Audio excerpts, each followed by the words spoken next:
Welcome, everyone, to this unique deep dive.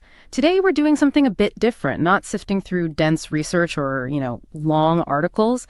Instead, we're unpacking a really simple, but wow, profoundly impactful audio clip. It's titled From My Heart to Yours.mp3. And our mission really is to explore the comfort, the reassurance, the connection packed into just a few powerful sentences. We want to understand how something so brief can hold so much weight. Yeah, and what's really fascinating here is how directly this message speaks to, well, a universal human need. From an evolutionary psychology angle, our drive for connection, for belonging, it's just deeply wired into us. So messages like this, they don't just sound nice. They actively tap into our fundamental attachment system. They promote feelings of safety, reduce that sense of threat. It's really a testament, I think, to the power of just pure heartfelt sentiment, how it provides peace, belonging, just by activating those core needs. Absolutely. And let's unpack the words themselves, because they feel so carefully chosen. The excerpt opens with, "You are lovingly cared for." Huh? What's striking about starting right there? So direct. Well, that directness, that immediate promise of care, it's like an instant psychological anchor. It sort of bypasses intellectual defenses, goes straight to the emotional core. It sets the stage immediately for trust, for receptivity, creates a safe cognitive space right off the bat. Right. And it really builds from there, doesn't it? It goes on to describe this gentle embrace of kindness surrounding you, which feels, it says, just like a warm, comforting hug. That sensory language is so vivid. It is, absolutely. And that phrase, warm, comforting hug, it's not just a nice metaphor. Research into touch, into social bonding, actually suggests our brains link physical warmth with safety, with connection. It's a very primal comfort response. Oh, okay. Yeah, so that's why these words can have such a profound, almost physical calming effect.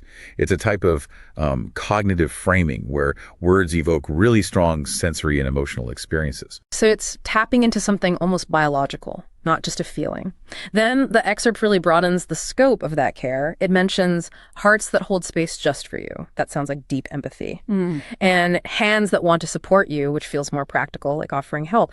And then souls that care deeply. That feels profound, almost spiritual. It seems to progress, right? That progression is absolutely key. Hearts that hold space.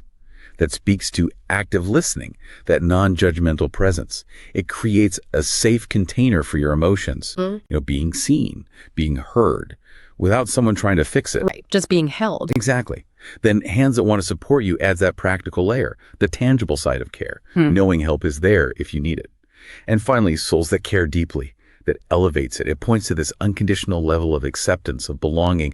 It builds this multi-layered picture of really comprehensive support.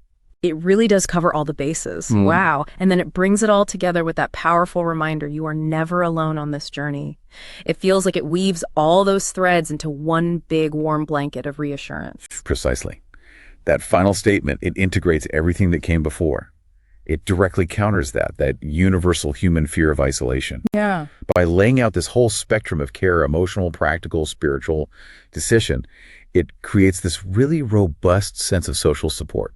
So it's not just a statement, really. It's more of an invitation to recognize that care and maybe lean into it. Okay, so connecting this back, what does this all mean for you listening right now?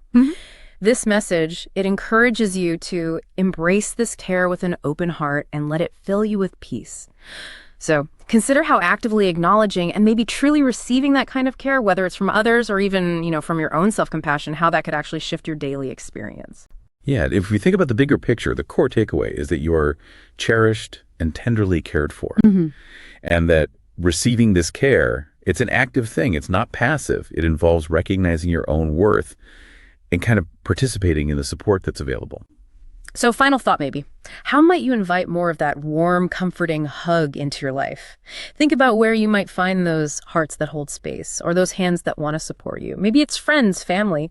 Maybe it's just in quiet moments of being kind to yourself and how allowing yourself to truly receive that care, to really open your heart to it, how that might bring a deeper sense of peace and belonging to your own journey.